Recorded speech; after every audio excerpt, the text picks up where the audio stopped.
Alright guys, so this video there's a lot going on. I do a lot of not explaining because there was so much work I had to do. But anyway, silver card M3 rear end, and yeah, I just had to throw this in because I was rewatching it and I'm like, holy shit, I didn't really explain that much what I was doing. So just I already got it started. Getting it started is the hard part. This is just so you guys can see it pop out.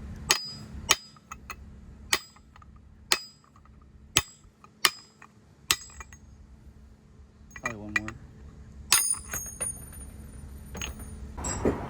Well, thanks to Dan, I was able to remove it. He lent me the tool. Look at that bearing. So he's got this snap ring right here. You pull that snap ring. So what I did, I'm going to explain to you what I had to do. I chopped off the washer. You get the bearing puller. You should be able to pull it right out. I'm going to show you guys how to remove these crusty old wheel bearings. You got one that's removed and one that's still in. So if you get stuck with removing the wheel bearing, that's common, that's whatever. But one that I don't know if anyone else has issues with, because I'm having the issue, removing this snap ring. Now one, get yourself a good set of these from Harbor Freight, because I promise you the ones at Advanced Auto or Amazon, those teeny little teeth on it, they're never going to work. You need something bigger like this. So the issue I was having before, try to come a little bit around. When you start pulling it from here, either one side's going to move instead of both, and that's going to cause it to be like off balance and it's not going to be able to get it. Or you do get both of them and then you're starting to clamp it just enough and you're about to get it out and then it just dink and it slams back in. I'm going to teach you how to avoid that. So if they're really stuck, you can probably use a hammer. I use a torch to like break them loose, because like right now, yeah, they ain't moving, right? Like I'm squeezing it. Okay, one came loose. But if they don't come loose, you could just take a torch. You don't need to do this, but you could take a torch. It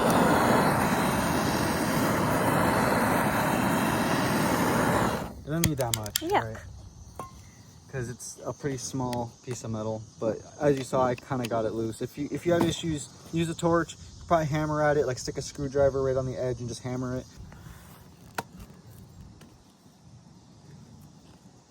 So if you get to a point where you're getting the ring, and not what's happening here, but you get to the point where you're getting a ring and it keeps slipping out, what you want to do is make sure you're pushing down really hard, right? And then once you start grabbing it and you're getting to that point where you feel like it's about to loosen up, just push down on it again.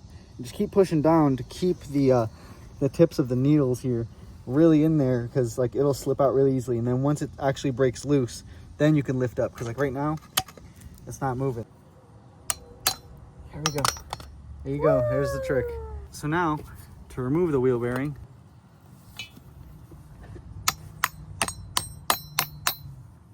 so like I was saying earlier, you want a socket that fits in there good. This one fits in there really good. That's what she said. You gotta find a really good spot to, I guess that's good. So you can use a torch. I did earlier, but I'm also a firm believer you could probably do without a torch. So that's sitting in there like that. And don't use hammers like this, because this one, yeah, it'll work. It'll just take way longer. This is like a heavy hammer, and a heavier hammer is going to carry more momentum. So I was first hitting it like this because there's more surface area to not miss, but. Oh, ouch.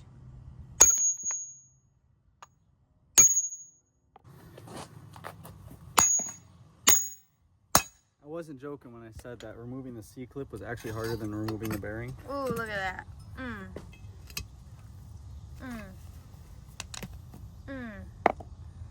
Good shit, good shit. Now would be the perfect time to paint them.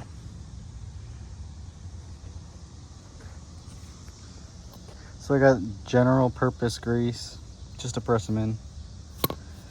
Should be easy.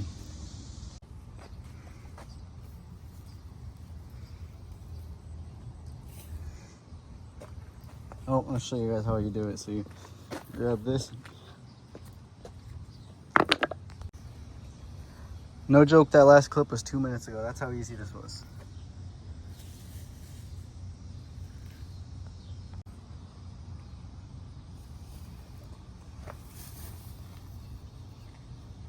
This C-clip won't sit all the way, but I don't think it's gonna come out, but they're in there.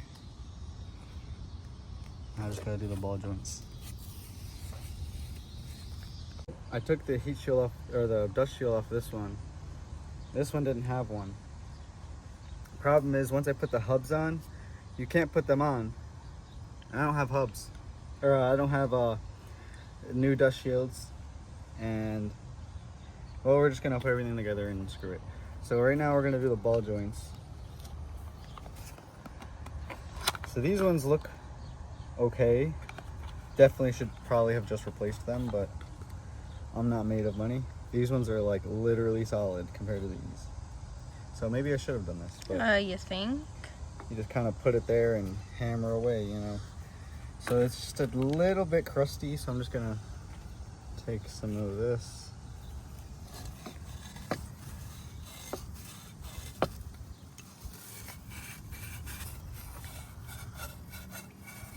Oh yeah, I did that crust. Over it, so. This is a 36 millimeter socket, and I'm kind of just sliding it over, giving a little twist. And it hits the metal piece, but it's too big to go through this. So once it bottoms out, it won't go anymore, you know. We'll put our glove on.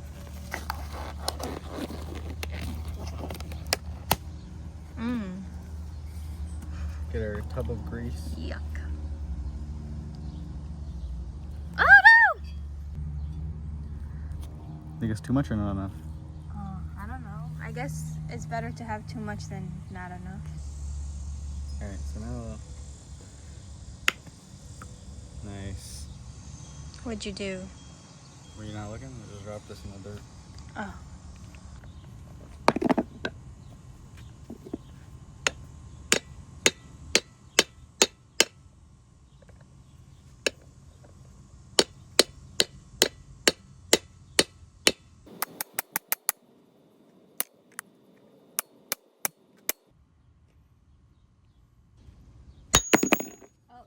Well, that wasn't supposed to happen. No. I think that's it. Let's test this. Looks good to me. Can't even move it, so maybe I should just replace these. Yeah, I would assume. Tube action in there.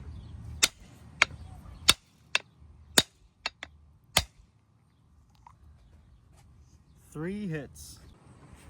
Oh, this is like a before and this is like an after. So this piece right here is part of the old bearing that, like, just when you take it out, it just kind of comes out with it. And they're very, very hard to remove. One of the reasons, let's go on this side, maybe you can see it better. It develops like rust. And it pretty much just gets stuck and there's like no way to remove it. I tried sticking a screwdriver in there and trying to pry it. I've used heat.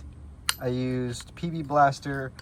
I even tried using the back of a hammer, trying to like wedge it in there, and then using another hammer to whack on the other end to see if I can get like a, you know, leverage and pop it up.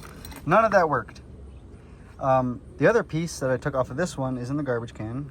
I showed my girlfriend and I was supposed to keep it to show you guys, and she threw it in the garbage, so she didn't know I needed to film this. But basically what I ended up doing, I took the cutoff wheel and I just grinded it until it was like 1 millimeter, even less. It was really thin. It was like about to touch this. And I just did that all the way down as far as I could. And then I just took the hammer. I just started beating it as hard as I could. And eventually it cracked. And once it cracked, I was like, finally I got it. I took the screwdriver. I kind of lightly tapped it on in there. And it kind of spread a little bit. I took this and I popped it out. Well, you could see here, I kind of just slightly went through it. Like just barely.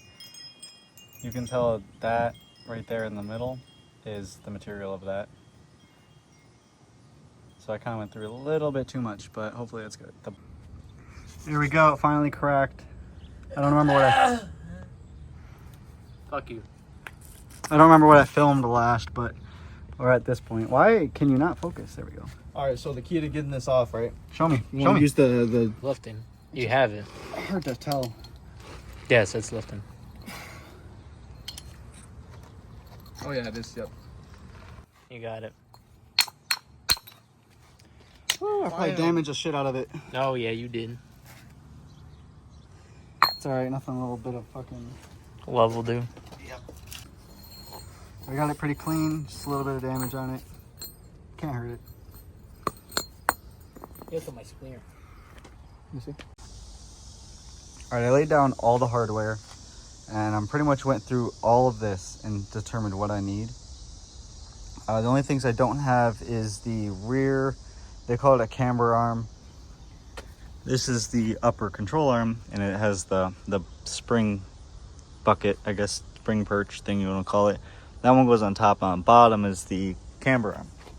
That's the only one I don't have, so I'm gonna have to take that from the car. When I pull that one out, that's the only thing I'm gonna have to do. But other than that, I would just slap this together and call it a day, but I think it'd be really smart of me to go get some oil resistant RTV to put around the diff cover and go get some diff fluid that's for limited slip.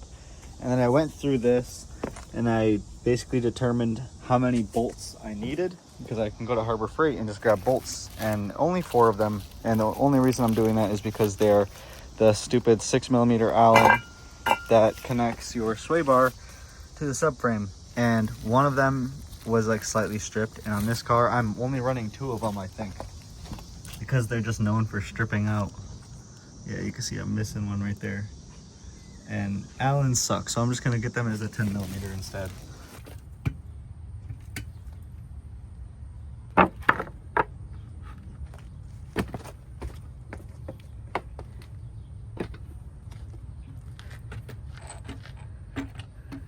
There we go.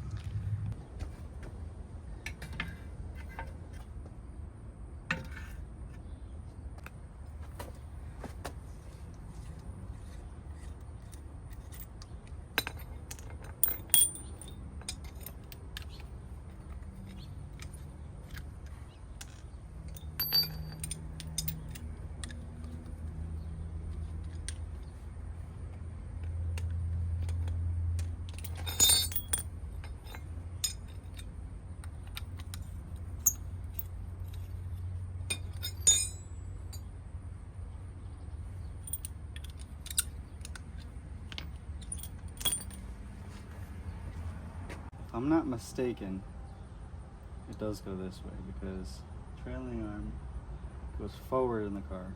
Yeah, and this is backwards. This is the back, this is the front. He's down.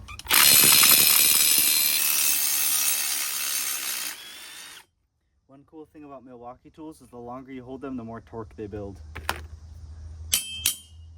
And now the bolts are hot. I felt it up the tool getting hot.